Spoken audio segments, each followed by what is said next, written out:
Welcome to Tucker Carlson Tonight. When the Russian military invaded Ukraine last month, the most highly credentialed people in the world seemed stunned by it. And that was not very reassuring to the rest of us. Quote, it was a shock to many of the leading experts and policymakers in the United States, Europe, and even Ukraine, explained a fellow expert and policymaker at the Atlantic Council. Quote, the head of German intelligence was so caught off guard that he was still in Kiev and had to be evacuated.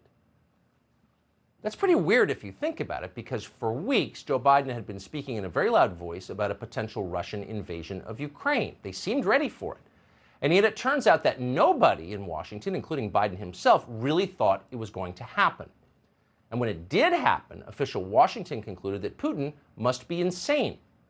The casual speculation about Vladimir Putin's mental state has become more serious, wrote National Review.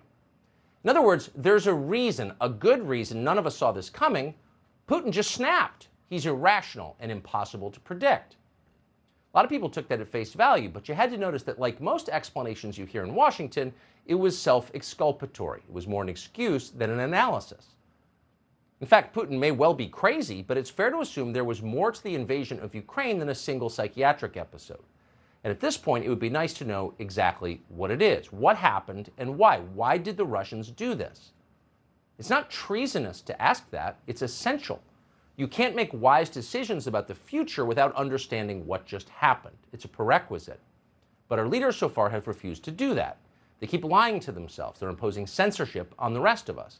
They're forcing the entire American population to mouth childish slogans about good versus evil. It's insulting, but worse, it's not helpful. This is not how nations survive complex moments like this. Crisis demands crystal clear thinking.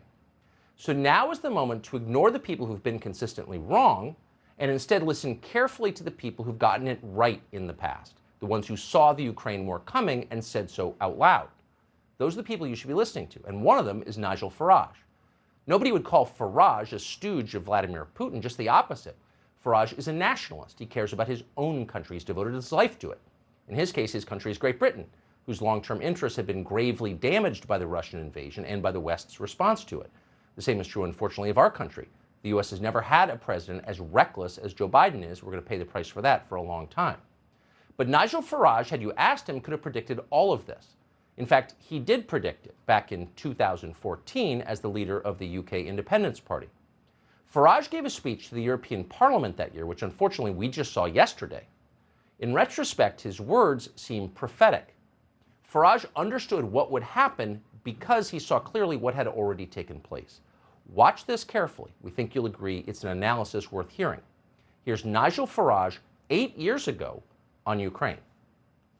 Amongst the long list of foreign policy failures and contradictions in the last few years, including, of course, the bombing of Libya, the desire to arm the rebels in Syria, has been the unnecessary provocation of Vladimir Putin.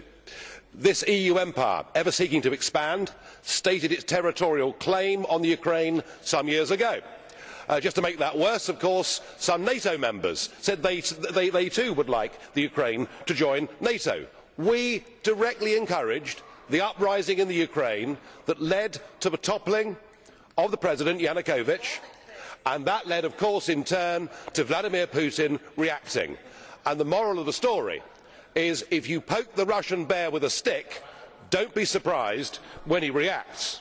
Now, just to continue with that, today we are rushing through an association agreement at undue speed with the Ukraine, and as we speak, there are NATO soldiers engaged in military exercises in the Ukraine. Have we taken leave of our senses? Do we actually want to have a war with Putin? Because if we do, we're certainly going about it the right way.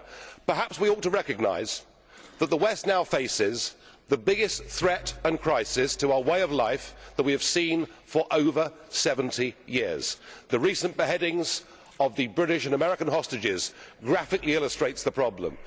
And of course we have our own citizens from our own countries engaged in that struggle too. In the war against Islamic extremism, Vladimir Putin, whatever we may think of him as a human being, is actually on our side. I suggest we grow up. I suggest we recognise the real threat facing all of our countries, communities and societies. We stop playing war games in the Ukraine and we start to prepare a plan to help countries like Syria, like Iraq, like Kenya, like indeed Nigeria, to try and help them to deal with the real threat that faces us. Let's not go on provoking Putin, whether we like him or not. Subscribe to the Fox News YouTube channel to catch our nightly opens, stories that are changing the world and changing your life. From Tucker Carlson Tonight.